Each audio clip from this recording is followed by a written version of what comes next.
In a few mere hours, our country is going into lockdown.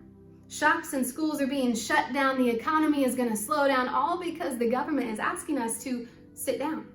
Sit down, stay inside, just sit down for the sake of all those around you. In this moment of stillness, God's peace will surround you like a wave that envelops the shore. In this season of waiting, God has more for you to discover of Him, of you, of your family, and all those closest to you.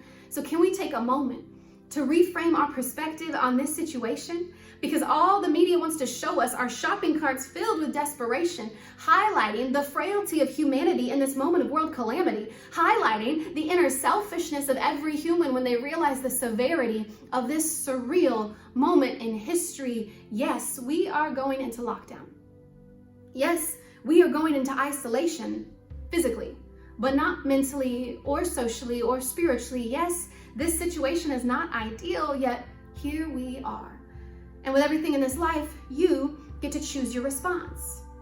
That's right. You get to choose panic or nonchalance. You get to set the atmosphere in your home, which in turn creates a syndrome, a group of symptoms, and all the people that are looking to you to know how to react. It's kind of like a social contract that people consult to know how to move forward, but it's really hard to follow someone who is wayward, someone whose responses are hard to predict. So instead, it just creates this unneeded conflict, then afflicting everyone in their world. So can we just take a moment to breathe? In, out. Breathe in assurance, breathe out doubt. Let me remind you of the words scripted in Psalm 91. Those who take shelter in the Most High will find rest in the shadow of the Almighty. You will not fear the terror of the night, nor the arrow that flies by day, nor the pestilence that stalks in the darkness, nor the plague that destroys at midday. Now here's the beautiful thing about God. Not only is He Almighty, not only is He our provider, not only is He our healer, not only is He our Savior, God is perfect love. And perfect love casts out all fear. Perfect love dries up every tear. Perfect love is a love that draws near. Perfect love is the God who hears every single prayer uttered from your trembling lips. Every single thought that is attempting to grip you with fear. God said in His word, those who say, the Lord is my refuge, and make the Most High their dwelling place, no harm will overtake them.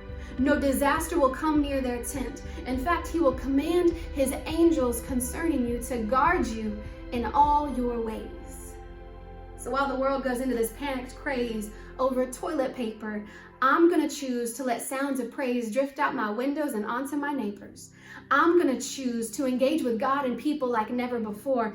I'm going to choose to put on my armor and fight in this spiritual war. I'm going to choose to declare the name of Jesus over COVID-19. Corona might mean crown. Some say it's the queen of all viruses sweeping the earth, but y'all, Jesus is the King of all kings. So while the enemy of darkness sits there shaking in mirth and sheer amusement at watching God's people go into isolation, what he didn't expect was now the gospel is going into every single nation as the churches are forced to move online. Thank God we now live in a time where we can use technology to connect like never before. Y'all, I told you, God is the God of more.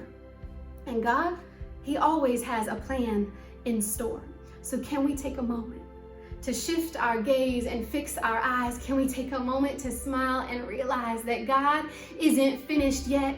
Church isn't over. This may be our greatest hour, not our moment of closure. Y'all, darkness will not win. We won't be quarantined for forever, but now God needs believers to show the light to humanity now more than ever.